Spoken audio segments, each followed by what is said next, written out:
नमस्कार. आम्ही आलो होतो इकडं मामाच्या घरी दिवाळीनिमित्त. मग त्याच्यामुळे काय केलं, चला म्हणलं थोडे फोटो काढून येऊ. सगळे मावस भाऊ मामाची मुलं सगळे मिळून आम्ही इकडं तामकाड्यावर आलो होतो. वातावरण कसं होतं, काय झाडी काय डोंगर असंच थोडं जरा जरा वातावरण होतं.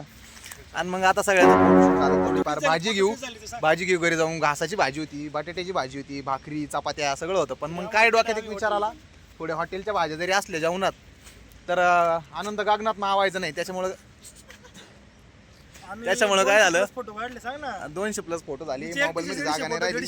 100 चार्जिंग होती. आमच्या चौघांचे 100 चार्जिंग होती. आता 50 राहिली आणि आमची पण चार्जिंग संपली. त्याच्यामुळे म्हणलं आता हॉटेलमधून काहीतरी जेवायला घेऊ, थोडंफार भाजी पाला काय असेल ते तेवढा. आणि यांचा आनंद काय गागनात मावाना.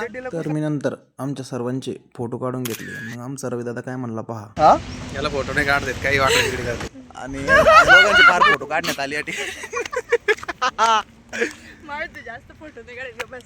आणि या 2 मोटरसायकल होत्या मस्त. आता काय आज ब्लॉगचा पहिला दिवस आहे, त्याच्यामुळे सगळ्यांनी फॉलो करा. आजच्या 1 मिलियन झाले पाहिजे. लाईक 1 मिलियन झाली पाहिजे. लाईक करा, सगळं करा, सगळ्या गोष्टी करा. व्हिडिओ डाउनलोड करून तुमच्या स्टोरीला ठेवा.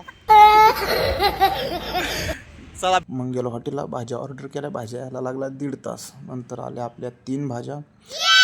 मग घरी गेलो, भाऊबीज साजरी झाली, फोटो काढले. मग पाऊस उघडल्यावर निघालो घरी. थोडं सुंदर निसर्गरम्य वातावरण पाहायला मिळालं. घरी पोचल्यानंतर राहिलेलं काम करून घेतलं. भुईमुग लावायचा होता, भुईमुग लावून घेतला आणि आजचा दिवस इथंच संपला. Thank you.